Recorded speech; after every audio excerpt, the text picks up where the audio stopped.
नाशिकमध्ये सध्या एकाच प्रकरणाची जोरदार चर्चा सुरू आहे आणि ते म्हणजे कथित कॉर्पोरेट जिहाद. या प्रकरणातील मुख्य आरोपी निदा खान हिला आश्रय दिल्याचा आरोप एमआयएमचे नगरसेवक मतीन पटेल यांच्यावर झाला आणि त्यानंतर संपूर्ण राजकीय वातावरणच तापलं. मनपाने थेट मतीन पटेल यांच्या नारेगावमधील कौसर पार्क भागातील घरावर कारवाईची नोटीस लावली. आरोप असाही आहे की हे घर अतिक्रमण करून बांधण्यात आलं होतं.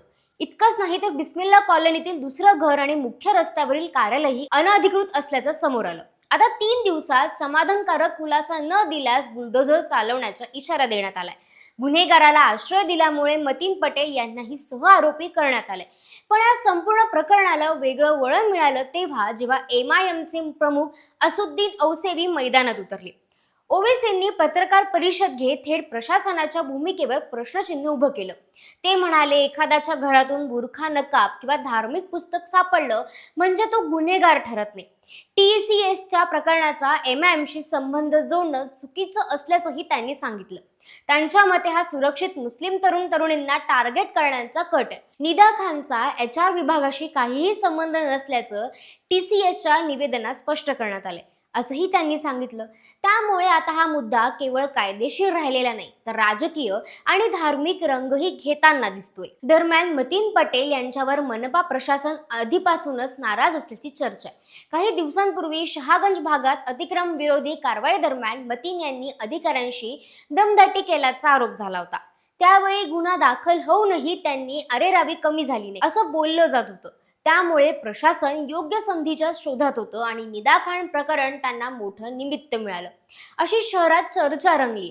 त्यामुळेच कारवाई इतक्या वेगात झाली का हा प्रश्न आता अनेक जण विचारताना दिसतोय. सगळ्यात जास्त चर्चा झाली ती एमआयएमच्या भूमिकेची. शहरात पक्षाचे तब्बल 36 नगरसेवक आहेत. एकेकाळी आक्रमक आंदोलनासाठी ओळखला जाणारा पक्ष, पण या कारवाईवेळी रस्त्यावर फारसा विरोधच दिसला नाही. 2 घरे आणि 1 कार्यालय पाडलं जात असताना एमआयएम शांत का राहिला यावर आता वेगवेगळ्या थेरीज समोर येतात. पहिली म्हणजे स्वतः ओवेसींनी शांतता राखण्याचे आदेश दिले होते. शहरात जातीय तणाव निर्माण होऊ नये म्हणून पक्षाने जाणीवपूर्वक मवाळ भूमिका घेतली असं विरोधी पक्षनेते समीर बिल्डर यांनी सांगितलं. त्यांनी दावा केला की रात्री उशिरापर्यंत पक्षात चर्चा झाली आणि लोकांना न्यायालयीन मार्ग लढण्याचं आवाहन करण्यात आलं. दुसरी थेरी आणखी धक्कादायक आहे. एमआयएमच्या नेत्यांना माहिती मिळाली होती की कारवाई दरम्यान काही विरोधक जाणीवपूर्वक नाडा घडवून त्यांचं खापर एमआयएमवर फोडण्याच्या तयारीत होते. जर हिंसाचार झाला असता तर अनेक कार्यकर्त्यांवर गंभीर गुन्हे दाखल होऊ शकले असते. त्यामुळे पक्षाने आपले नेते आणि कार्यकर्ते मुद्दाम कारवाईपासून दूर ठेवले अशी चर्चा आहे. आणि तिसरी मोठी गोष्ट म्हणजे एमआयएमच्या अनेक नगरसेवकांवर कायदेशीर आक्षेप आहेत. काहींच्या निवडीवर प्रश्न उपस्थित झाले आहेत तर एक नगरसेवकावर फसवणुकीचा गुन्हाही दाखल झाला. त्यामुळे आज रस्त्यावर उतरलं तर उद्या आपल्यालाच फायली उघडल्या जातील अशीच भीती पक्षात असल्याचं बोललं जातं. पण या सगळ्या सामान्य नागरिक एक गोष्ट बारकाईने पाहतोय. एवढी मोठी कारवाई होऊनही शहरात शांतता कायम राहिली. पोलीस बंदोबस्तात मनपा प्रशासनाने संपूर्ण मोहीम पार पाडली आणि कुठलाही मोठा संघर्ष झाला नाही. आता पुढे कोर्टात काय होतं, मतीन पटेल आणि निदा खान यांना दिलासा मिळतो का की प्रशासन आणखी कठोर पावलं उचलतं हे पाहणं तितकंच महत्त्वाचं ठरणार आहे. मात्र एक गोष्ट नक्की, नाशिकचं हे प्रकरण आता केवळ स्थानिक राजकारणापुरतं मर्यादित राहिलेलं नाही तर राज्यभर चर्चेचा विषय बनलाय.